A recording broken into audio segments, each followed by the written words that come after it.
It's been fucking awesome. I'm just not interested in being the way that I was before. It was it was just completely mind blowing.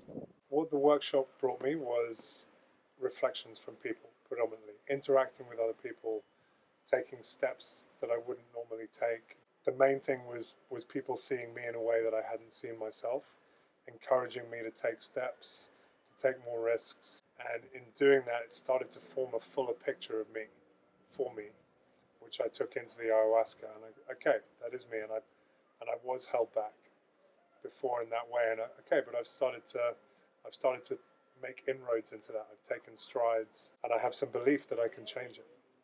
I'd say that's in it. That was the essence of it for me, and that was invaluable. I think my experience of the ayahuasca would have been not as potent without it.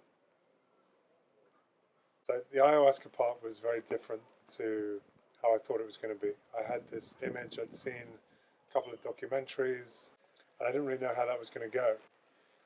To be completely honest, I've never done psychedelics before, and I didn't fully appreciate what that meant and what I was going to experience. I think the simplest way to describe it, it's the richest mental and physical and bodily experience I've had in my life. It was like being part of this incredible movie with tears, sadness, death, resolution, revelation. It's all sounds. If I'd heard me talking about this, like about anything like this before, I'd have been like, that just sounds impossible. But I'd heard that it can be the equivalent of 10 years of therapy in a short period of time. I actually, having done quite a lot of therapy and really appreciated therapy, this just blows it out of the water. I think 10 years is an understatement. I think the way that you live it, you can think about things. You can think about your fears and emotional past and future, but nothing's ever going to be as powerful as living it. And that's what the psychedelic does. It takes you on this journey. So you embody it. You have to face it. It feels so powerful. I feel like it was a combination of The Matrix, Space Odyssey 2001, like all these movies that I love, I see far more clearly now. It's hard to imagine that the people who made those movies hadn't done ayahuasca. That's how much it kind of relates in terms of the journey and the personal progression. And yeah, I'm just in awe. We did our last ceremony yesterday afternoon during the day. Like, I think we all thought it was going to be this big celebration, and it's all just going to be fun and joy now.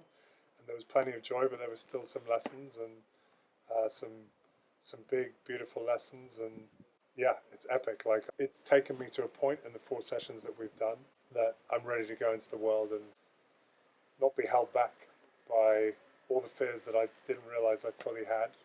And I feel like I've shed. Like, it probably sounds kind of crazy, but I really feel like, having lived it, faced them head on, capitulated in certain ways, and then actually stood up and faced it. And it's like going to war. They call it warrior's medicine, and I totally resonated with that. I saw myself as a warrior, either me in a former life, or just an ancestor, or just what existed in the human past. Yeah, just so good.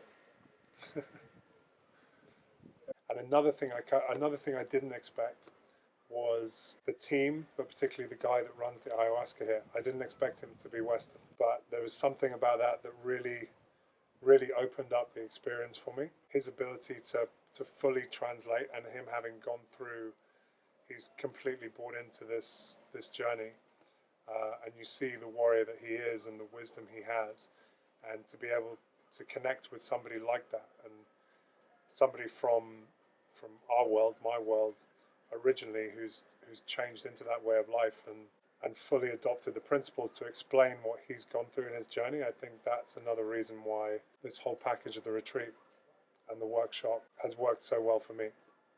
I can see that being of huge benefit to other people. There's an added level of trust that it would be difficult for me to get that same level of trust if I was with a shaman who didn't speak full English and couldn't explain the process and the lessons that some of the fundamental lessons that we're all trying to learn about death and life and fear. That was huge. Right now, it feels like everybody should do ayahuasca. That's the main takeaway. I take away a sense of self that I didn't have before, that I'm okay. And I think this is the essence of self-love. Like, if you don't really love yourself, then you can't be on your own. If you can just be on your own, and that's something I faced in the ayahuasca process, that was like, okay, I trusted myself more. I trusted myself that I was stronger than I realized, which again I think allowed me to love myself more. Yeah, I think it's that essence of self-love, and that I don't have things to prove to anybody but myself. Realizing that I just had to get through it. I just had to focus on me, and it's okay. Actually, fine. Okay, I've handled some stuff. What am I capable of? And I feel all this new ways being. We ran out. We're done. Yeah, I Okay. ran out. They're so fucking good. I can't believe how amazing. I just, yeah, so good. And I've been in workshops before, and this again feels different. There's nothing like it. I can't help but feel like it's essential.